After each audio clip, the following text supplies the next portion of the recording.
Two words for our unwritten soul is soul food. The series was such a wonderful, entertaining, and emotional one. Everything wrapped up wonderfully with a bow in the end. Everyone found their happily ever after, and the abusers got their karma. Who would have thought that the twins' lives would take such opposite turns?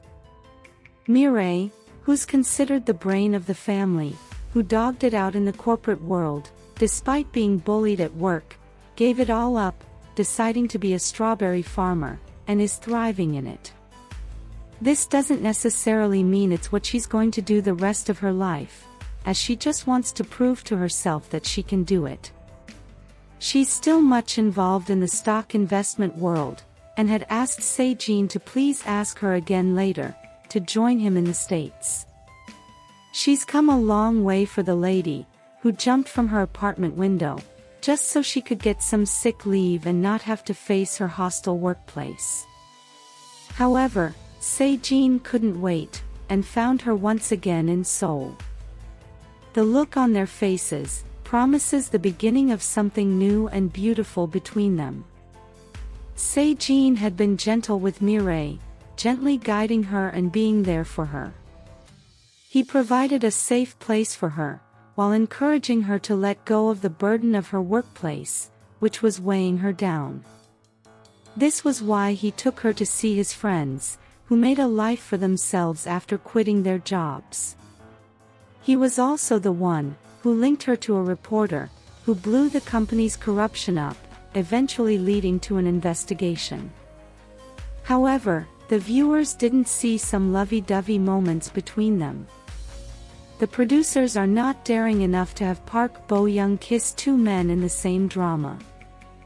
I must say that they suit each other perfectly, and the world is their oyster.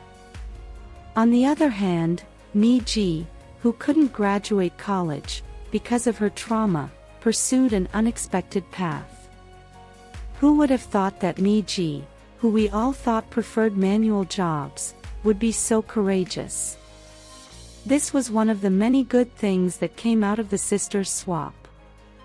She got another perspective on herself. She put in the work when she was Mire, never backed down, and went the extra mile to get her assigned job done. This showed her that she's capable, and although things might seem complicated at first, with perseverance, one can overcome.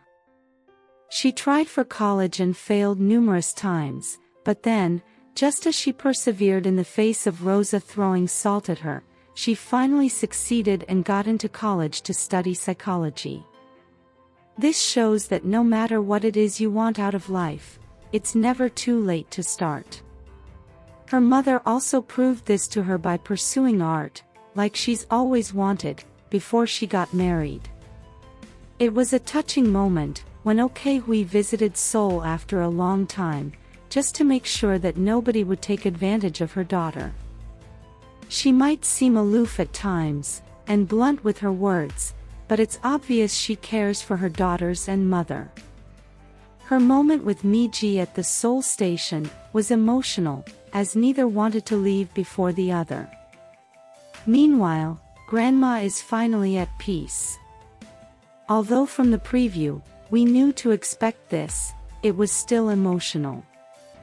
She waited until her kids were okay before transitioning. Knowing how hard Miji might take it, she gave her a special goodbye by visiting her in her dream. When she asked Miji if she should stay, if she still needed her, it was typical of her, putting her loved ones first. Thankfully, Miji let her find peace. And just as she promised, she visited her in the form of a bird in the end. Meanwhile, everyone found a form of closure. Ji-yeon found a befitting job and now goes by the name Giselle.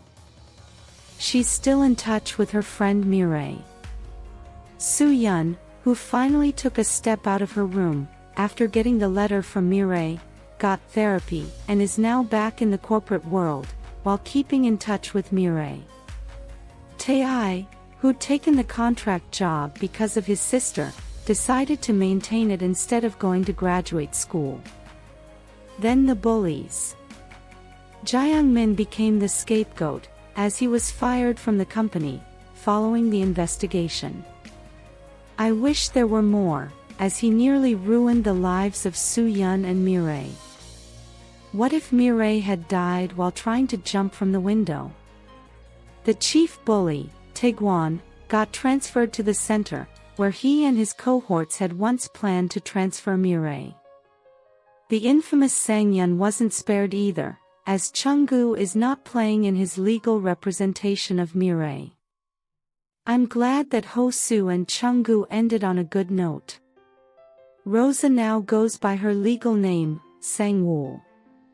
She got treated for her dyslexia and finally read Rosa's poem out loud.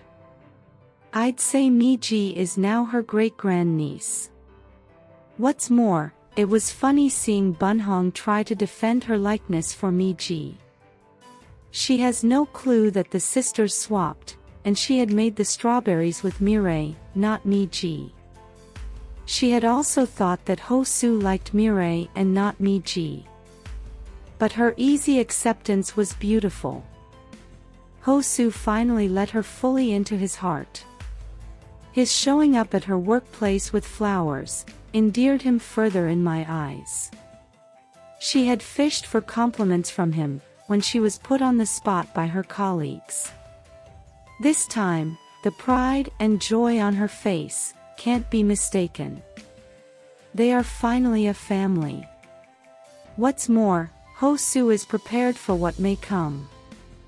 He studied sign language, and from the look of it, it seems Miji is also prepared. However, he can still hear with the help of a hearing aid. You can see it at the back of his ear.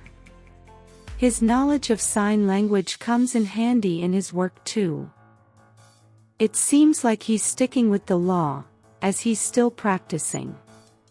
He intends to take the next step with Miji in their relationship, but Miji wants to achieve a bit of her dreams before marriage.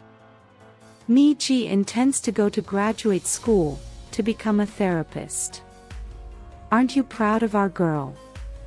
But then, she can tie the knot with Hosu, while achieving her dreams. Moreover, she already plans to move in with him, after her lease expires. This is a story of first love coming true, in every way. Bunhong and Ok-hui will make good in-laws. Their friendship has grown over time. They intend to move in with one another, while renovating their house. It was hilarious, when Ok-hui bragged about Miji being pure and dating no one, just to catch her kissing Hosu on the streets. Overall, Mire and Miji found their path and happily ever afters. Miji is no longer unwritten, but written as she's found herself and her path. This was a well-done series, that will be fondly missed. Remember, yesterday is over. Tomorrow is yet to come. But today is yet unknown. So let's live today. On a scale of 1 to 10, how would you rate this drama? Let us know your thoughts in the comments section below. If you enjoyed this content, please give it a thumbs up, share it, subscribe, and turn on your notification bell for all things wonderfully K-drama. Thanks for watching, bye.